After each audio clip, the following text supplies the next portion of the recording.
Hi, I'm Marty Nemko. 2 days ago, there was a column in the on the op-ed pages of the Wall Street Journal that I believe is worthy of your attention. I'm going to read you almost all of it and leave out just kind of the stuff that isn't really central, just for save you some time. Anyway, it's the Free Expression column by Gerald Baker. The title is "4 More Years of Trump May Make America Normal Again." For a decade or more, yes, even when Republicans have been nominally in control, we have been led by peddlers of a set of ideas that have clothed our institutions and country in social and political doctrines, fake claims, and strictures that have inflicted untold harms. The fancy new items of invisible attire that our nation's rulers have made us wear for too long include these. The idea that people who have stolen into this country illegally should be showered with all the rights and benefits of citizens, that it is immoral to deny them those rights, and that they should instead be treated as victims of persecution and given, quote, sanctuary in our crowded and fiscally strained cities. The idea that a nation that sits atop one of the greatest reservoirs of natural energy resources on Earth should forcibly restrain itself from exploiting them to, quote, save the planet on the basis of politicized science, while other countries are free to do much more damage to the global environment. The idea that after a century and a half of progress in expiating America's original sin of racism and making the country more equal, we are suddenly obliged to believe that America is as oppressive as it was in 1619, and that the best way to right the past wrong of treating people based on the color of their skin is to treat people based on the color of their skin.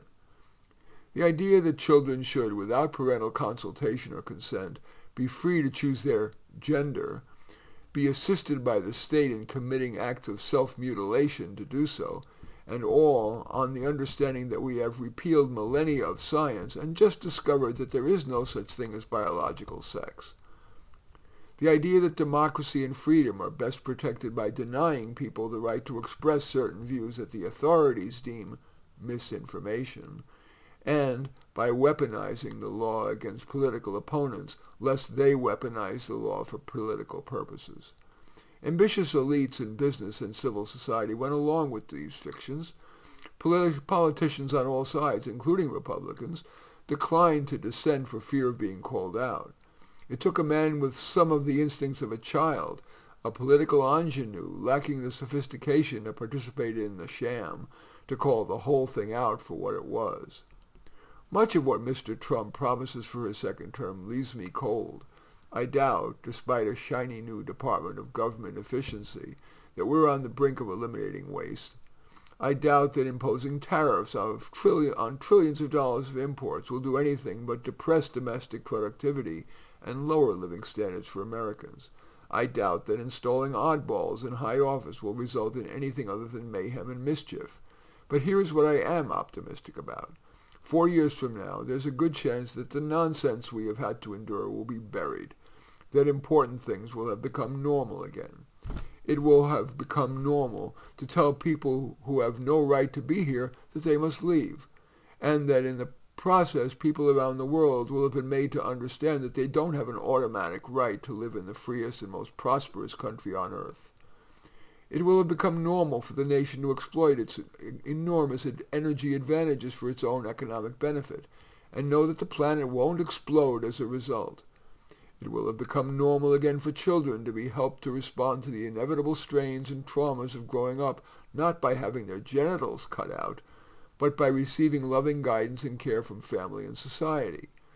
That people will be judged on the basis of their talents and ability, not on their claims of oppression by ancestors 6 generations in the past.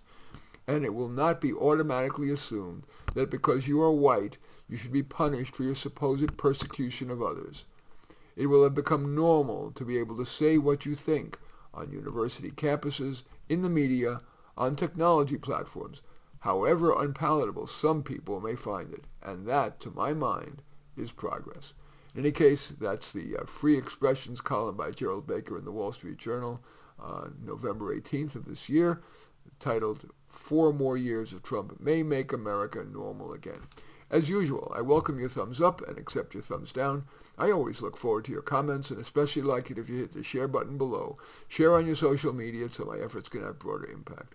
And I am flattered if you choose to subscribe to my channel, and certainly would welcome you taking a look at any of my 34 books. Probably the most relevant to this is A Dose of Reality, but all 34 are on Amazon. Just go there, search on my name, Marty Nemko, Nemko, and you will find more than you can stomach. In any event, I do thank you for watching. I am Marty Nemko.